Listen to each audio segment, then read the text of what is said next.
आज हम question number 2 start कर रहे हैं, एक्सरसाइज 8.1 का। तो एक्सरसाइज 8.1 का जो पहला क्वेश्चन तो ऑलरेडी कर चुके हैं। अगर अभी तक आपने उस क्वेश्चन को नहीं देखा तो प्लीज़ उस क्वेश्चन को जरूर जाके देखिए। क्वेश्चन नंबर 2 में क्या है, इन अ फिगर 8.13, यानी ये आपके पास एक फिगर दे रखा है। उस फिगर में आपको क्या दे रखा है, अच्छे से देखिए एक बार। उसमें कुछ वैल्यूज आपको गिवन कर रखी है। ये साइड जो परपेंडिकुलर है 12 सेंटीमीटर है, हाइपोटेनस भी दे रखा है। तो आपसे आप क्या, ऑब्वियसली बात क्या है, क्या बचा है, बेस बचा है। तो बेस आपको निकालना पड़ेगा, ठीक है। तो इसमें आपसे पूछा है फाइंड 10p एंड 10r। आपसे पूछा है 10p माइनस 10r। तो इसकी वैल्यू आपको निकालनी है।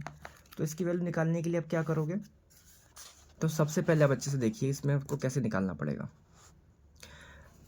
अब उसने, जब भी मुझे पता है कि एक राइट एंगल ट्राइंगल होगा, उसमें देखो आप दो साइड गिवन है, तो ऑब्वियसली पहला वर्क क्या रहेगा, उसके तीनों साइड होनी चाहिए मेरे पास। अब दो साइड तो है तो तीसरी साइड तो निकालनी पड़ेगी ना। और तीसरी साइड निकालने के लिए फॉर्मूला कौन सा है, पाइथागोरस थ्योरम। कौन सा, पाइथागोरस पाइथागोरस थ्योरम। अब पाइथागोरस थ्योरम फॉर्मूला क्या होता है, H square is equal to होता है आपके पास P square plus B square. अब हाइपोटेनियस तो आपका गिवन है 13, तो 13 का स्क्वायर परपेंडिकुलर है 12, तो 12 का स्क्वायर। अब जो चीज़ चाहिए मुझे, तो अब बेस चाहिए था, तो बेस को मैंने एज इट इज लिखा है, ठीक ना।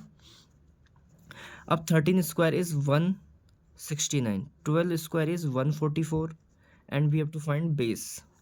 जब ये 144 इक्वल टू के इधर आ जाएगा तो कैसा हो जाएगा, माइनस। तो 169 माइनस 144 इज इक्वल टू में बेस स्क्वायर बचा है। इसमें जैसे आप सब्ट्रैक्ट करोगे बचेगा 25। अब स्क्वायर हटेगा तो क्या लग जाएगा, 25 पे रूट। अब मुझे पता है कि जो 25 होता है 5 का परफेक्ट स्क्वायर होता है, यानी आपका जो बेस है वो कितना आ चुका है, 5। ये हो गया 5। अब तीनों साइड आ गई है, अब कुछ भी पूछ ले हम निकाल सकते हैं इजीली, ठीक है। अब अच्छे से फोकस कीजिए। अब एंगल दे रखा है 10p, यानी ऊपर वाला एंगल दे रखा है।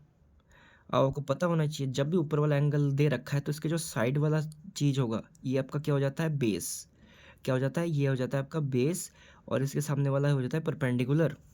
तो मुझे पता है 10, मुझसे निकालने के लिए मुझे चाहिए P B P upon H H B. ये जो थर्ड फ्रैक्शन होता है ये होता है 10 का, यानी परपेंडिकुलर अपॉन बेस। तो परपेंडिकुलर अपॉन बेस, तो ये अब परपेंडिकुलर नहीं है, ये आपका बेस है, और जो बेस है वो आपका परपेंडिकुलर है। तो इसकी जगह मैं रखूँगा 5/12। क्यों रखा मैंने 5/12, आपके हिसाब से तो ये 12 आना चाहिए था, नहीं, क्योंकि मैंने कहा था आपको जब भी एंगल ऊपर दिखे तो उसके साथ वाला बेस होगा, यानी जो आपको परपेंडिकुलर पता होना चाहिए वो आपका बेस हो जाएगा, और जो बेस है वो परपेंडिकुलर हो जाएगा उल्टा। और -10r, अब बेस का एंगल दे रखा तो इसमें कोई दिक्कत नहीं है। तो इसका फॉर्मूला क्या हो जाएगा, वही है सेम। क्या हो जाएगा, परपेंडिकुलर अपॉन बेस। तो इसका भी वही सेम ही है, 5/, आप देख लीजिए जरा, 5/12। क्योंकि माइनस का ये प्लस का कैंसिल आउट होकर क्या बनाएगा, 0। आई होप आपको ये समझ में आ गया होगा इस क्वेश्चन को कैसे करना था। बड़ी इजी है क्वेश्चन ये वाला, ठीक है। अब मिलते हैं क्वेश्चन नंबर 3 की तरफ।